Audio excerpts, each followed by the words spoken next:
What is the relationship between Bandai Namco and Nintendo really like?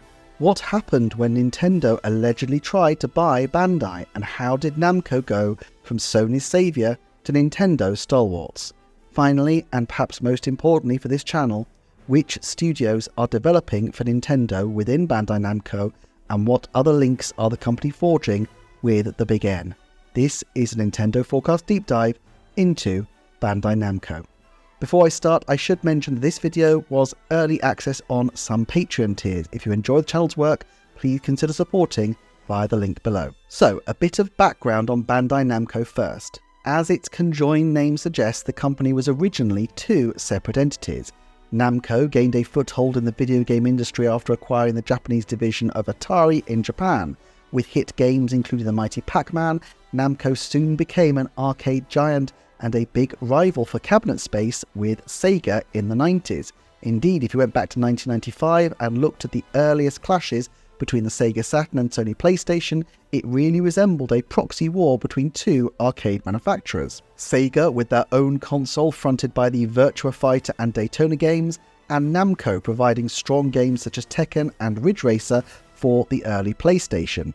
So seemingly reliant appeared the PlayStation on Namco to support its early games library that I sometimes wonder whether Sony's path to console dominance could have been a lot different were it not for Namco's support at that point in time. But as Nintendo fans know, the video game market can be cyclical. The 90s Japanese stock market crash and the implosion of the arcade market left Namco in a vulnerable position, and although they limped along into the thousands, they eventually merged in 2006 with toy manufacturing giant Bandai to form, ta-da, Namco Bandai. Yes, it was a fair bit of time before they got the names into the order we commonly associate with them now, but at that time they were still Namco Bandai. But so far we've looked at the Namco side of the ledger, but we should really pay some attention to the Bandai side of things, because when Nintendo were looking for stock investment in 2003, it wasn't Namco that the company sought out. They were looking to put their money into Bandai. First established in 1950, Bandai soon moved into metallic toys and then licensed metallic toys in the 60s as the creators of the Astro Boy action figures.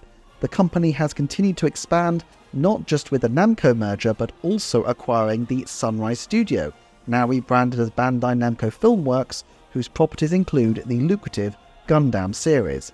Bandai still are a massive toy manufacturer, leaping over the likes of Hasbro and Mattel in recent years, and second only to Lego as the world's biggest toy manufacturer, although it slightly depends how broadly you define categories of toy, as there are some different takes on the numbers.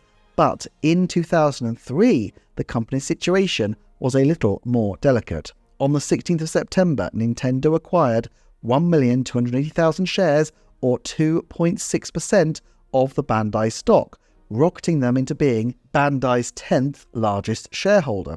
When pressed about the prospect of Nintendo buying the toy giant, Nintendo hit back, saying, "We have absolutely no intention of buying Bandai," while Bandai's CEO and president, Takeo Takazu, commented that, "We welcome the prospect of increasing the number of our stockholders who are familiar with our business." However, an interview conducted by Japanese outlet Sentaku magazine with the company's director and the son of its founder, Makoto Yamashina, seemed to cast matters in a different light. GameSpot translated the interview and editorialized that it made Nintendo's denial of a takeover attempt very hard to believe. I quote from GameSpot's article. Yamashina revealed that in a private meeting on August 19, Takazu urged him to sell Bandai shares to Nintendo. As the son of Bandai's founder and a former chairman of the company, Yamashina is one of Bandai's larger shareholders, with 2.56 million shares. Takazu asked Yamashina to sell 1 million of these shares to Nintendo, which would give it control of 2% of Bandai, but Yamashina refused, seeing the request as part of an effort to weaken his family's connection to the company. Takazu, the article points out, took an unusual path to the top position at Bandai, only joining Bandai in 1996. He was recruited by Yamashina, who lured Takazu away from his position as a branch manager at Sanwa Bank, now UFJ Bank, but Given recent developments, the article notes that Yamashina's effort to bring Takazu into the company seem rather ironic.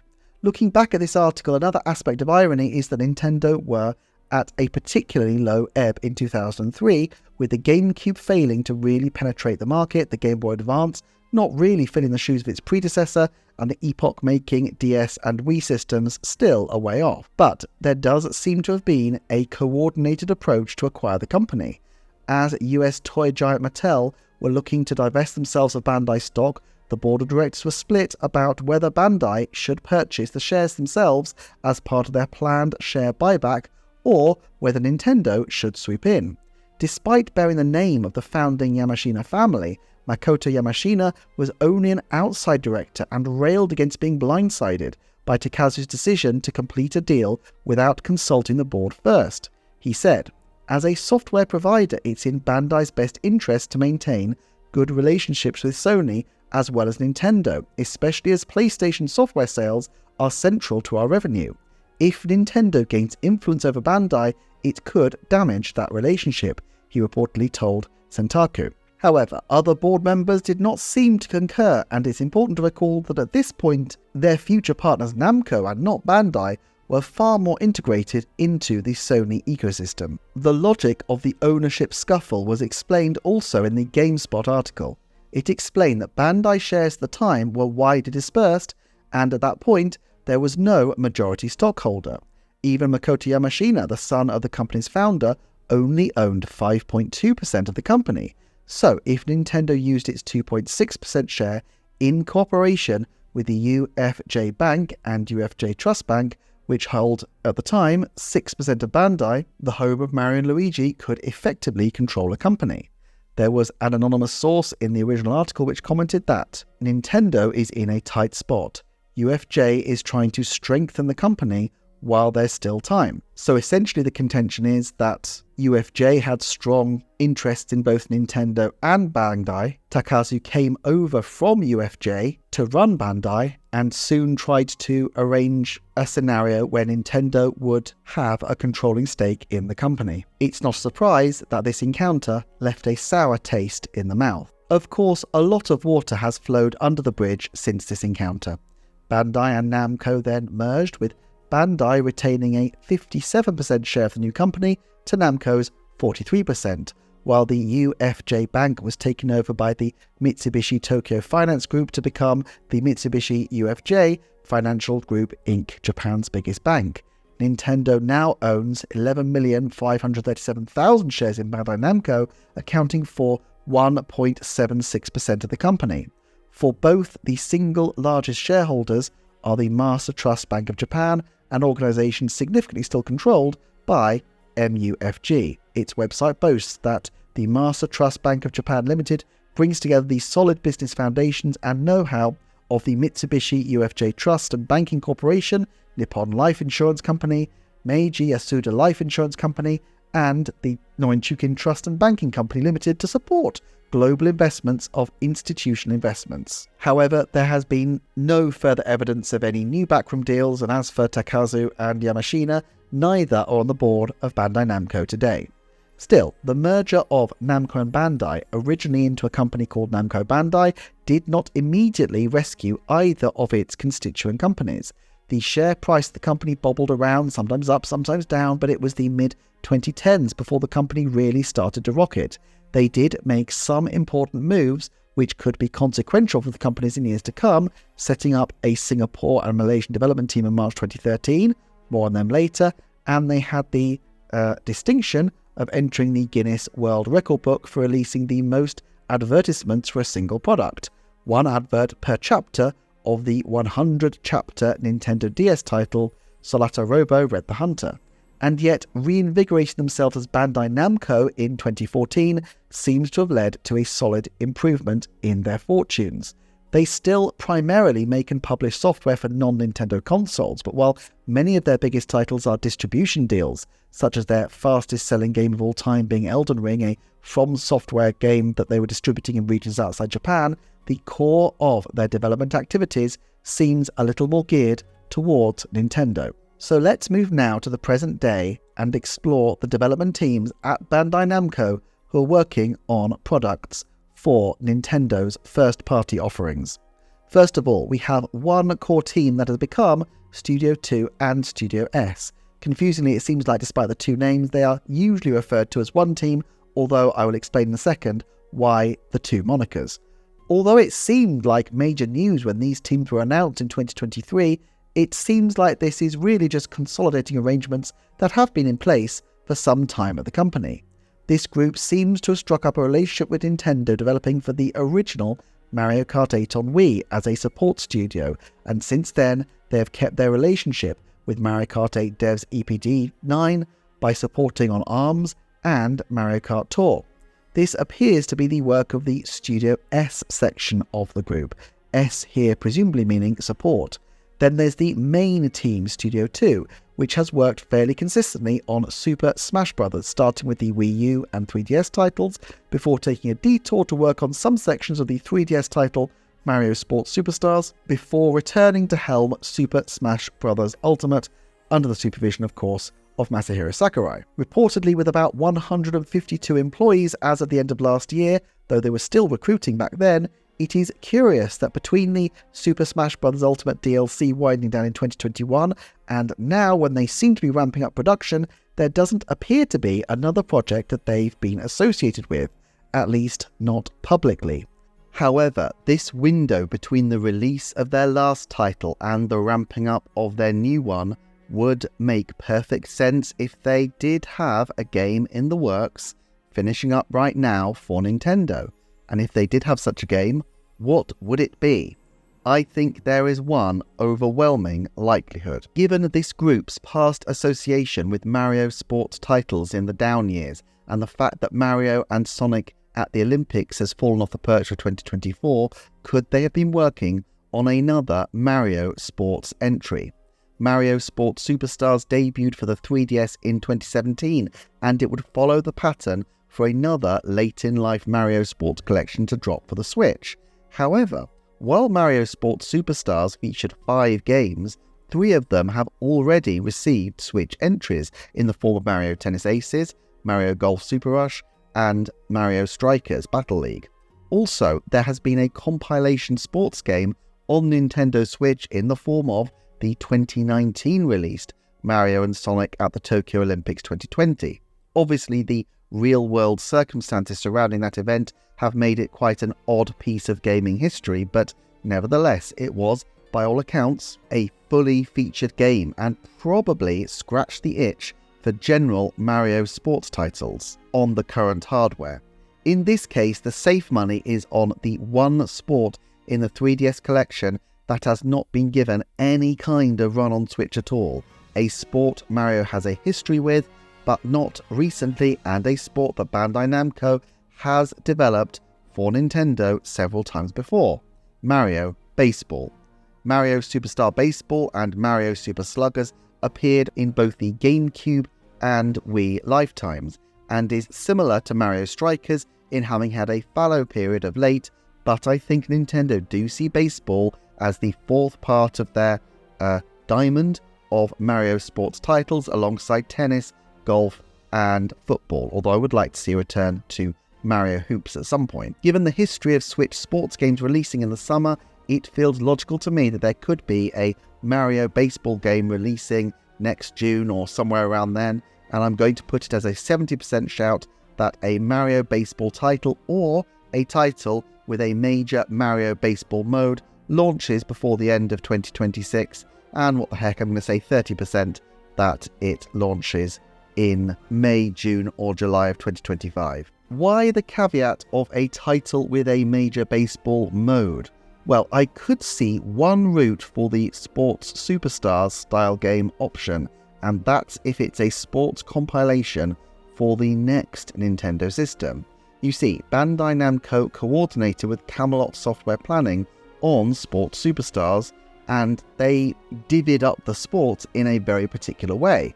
Camelot were providing the tennis and golf sections, which are their specialities, and Bandai Namco backfilled the rest.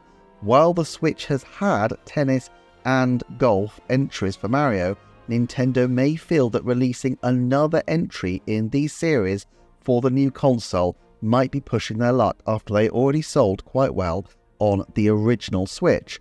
It's one thing to issue new games in these series when the past consoles have relatively small install bases, but loads of people bought Tennis Aces in particular. How likely are they to double dip? Would it make more sense for Nintendo to try to trade a bunch of smaller mid-tier Mario sports games and instead aim for one massive sports title that tries to do what Super Mario Party did for Switch in terms of becoming a 10 million plus selling evergreen title? I think it's unlikely given how well the individual titles have done, but it's always something to consider, and of course that doesn't mean that Camelot and company would not be able to continue developing sports titles, as they could do so for the Wii Sports brand, or Switch Sports as it's now become, or even for a different franchise. I for one could easily imagine an Animal Crossing sports line becoming quite successful. At any rate, there are other possibilities for what the Bandai team could have been working on besides just Mario Sports. A fan favourite choice would be a Kid Icarus Uprising remake, and this would make sense given the association between the team and that game's director, Masahiro Sakurai. While so far we have only seen studios with specialities in porting like Grezzo and Tantalus handing 3DS to Switch jumps, Masahiro Sakurai is more perfectionist, and although he appears to have been away from the gaming scene for a while, it is possible that he could have been keeping a weather eye on a project such as this with a trusted studio such as Bandai Namco. There is another, slightly more depressing option. Maybe we won't see any game released from their work in recent years at all. You see, Bandai Namco announced in February of 2024 that they had cancelled 5 games in development due to quality control issues, and perhaps if the Smash Bros. Team were developing something original in the meantime, it could be that the cancellation of that game opened the window for them now to reunite with Masahiro Sakurai potentially to work on the next Smash. It is curious that the announcement of these cancelled games was followed pretty soon by them ramping up on a new project, although with a fairly prolific studio such as this one, it could also just be coincidence. Of course, they might not have been working with Nintendo at all. Granted, given how integrated they've been with Nintendo and the way they've just been formalized as a studio supporting the Big N, that does seem unlikely, but let's look at it from all angles. While Nintendo develops close and ongoing relationships with studios that work on its first-party titles, they seem to have been very relaxed about those studios leveraging the success of their Switch offerings to dedicate time to their own titles. Grezzo, Goodfeel, and Mercury Steam are just 3 companies where Nintendo-facing teams have had a palate-cleansing tilt at something original, and perhaps Nintendo feels that it's no bad thing for creative people and companies to take a pause between barreling right into the next project. After all, even within Nintendo, the way they assemble and disassemble teams means that even developers on big titles like Breath of the Wild can turn up in the credits of smaller, in-between titles such as Ring Fit Adventure. Bear in mind as well that although Studio 2 and Studio S work very closely with Nintendo, it's not necessarily the case that their licensed game output needs to be with Nintendo, and you can easily imagine other major publishers such as Capcom, Konami and Sega being absolutely desperate to work with the Super Smash Bros. Team on a party franchise using their own licenses. And besides all this, there is one, I think, quite remote possibility, but could that team even have been doing prep work on a new Super Smash Bros. Title all this time?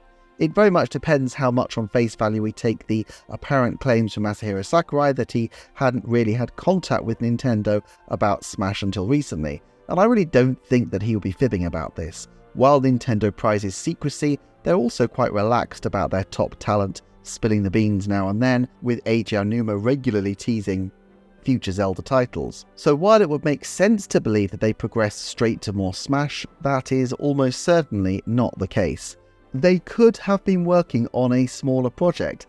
That said, one assumes that the full team wasn't employed for the Fighters Pass title, so in that sense, it's possible that the game could have been in early development in 2019 to 2021, ramping up to full development in 2022 and 2023, and could now be winding down, ready for release on the Switch 2 next year. And if it is a more major title they've been developing, and I had to guess, it will be something in partnership with EPD9, the Mario Kart and ARMS team, whether it be a new ARMS title or a completely original game. If such a game were to exist, it must be nearing completion or cancelled, since they've now begun ramping up work on a new action title, so I think there is a 70% chance that we will see a Bandai Namco developed first-party game by the end of 2026 releasing. There's always a chance that it is actually Mario Kart, of course. It doesn't appear that Bandai Namco were particularly deeply involved in the Booster Course Pass, though they did receive special thanks credits, and there are definitely credits associated with them on the pass, though mostly for people like Manabo Akana, who worked specifically with the Studio S support crew rather than Studio 2. So that doesn't help us to identify what the core Studio 2 guys were working on. But what if Studio 2 were working on the next Mario Kart title? Granted, EPD9 was a big enough team to mount Mario Kart 8 more or less independently, but as the title has evolved into such a giant, the great Deku Tree of Nintendo's evergreen lineup, expectations and pressure on the next Mario Kart to perform have escalated immeasurably. If Nintendo really wanted to make this an absolute behemoth of a title, they could do worse than absorbing in their longtime partners Bandai Namco, approaching for help this time Studio 2, who have experience working on another epic party action game in the similarly titanic Super Smash Bros. Ultimate. In some respects, this is especially true if the wishes or fears of fans come to pass and the next Mario Kart game is a Smash-style multiverse game. When it comes to these kinds of cross-genre mashups, who better to understand the sensitivities of many different companies' treasured franchises than the people who have spent years and years in the weeds, pulling everyone together onto the same page for the Super Smash Bros. Franchise. Additionally, Studio S may also have been at work supporting new projects for the new system.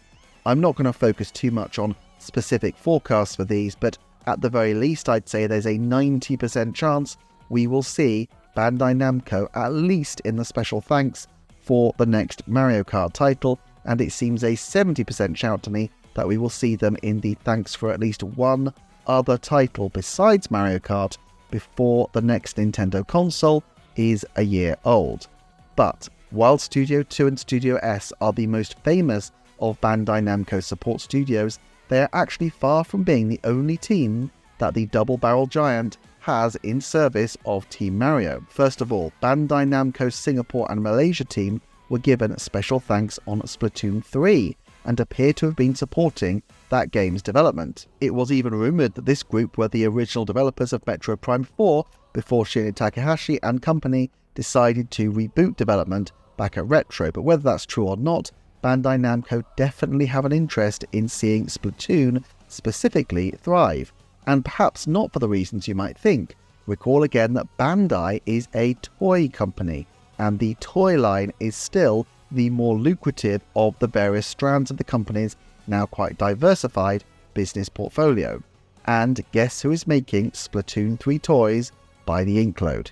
Yep, that'll be Bandai. And not just toys, all sorts of Splatoon stuff, and Animal Crossing stuff. In fact, Bandai Namco have been working with Nintendo IP for a long time to develop toys. Back in the 80s, they pioneered a Japanese-only concept of a cross between a Famicom cartridge and a Transformer toy, but with Mario, as you do.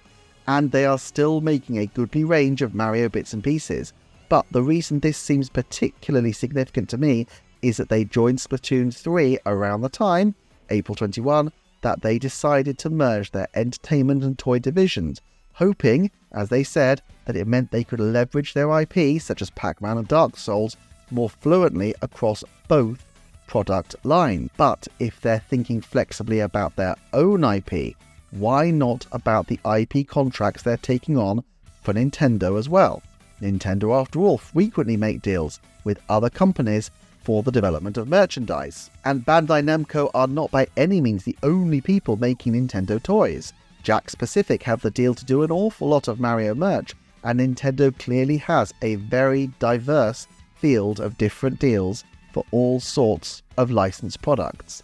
But for Bandai Namco, strengthening their portfolio of toy IP is a priority, and if you don't believe me, take it from their quarterly report earlier this year, where they specifically spotlight Mario merch in their section on trends in the toy and hobby business, stating that, and I quote, "categories with favourable results continue to make a contribution worldwide, including products for the mature fanbase, capsule toys, card games, and confectionery food."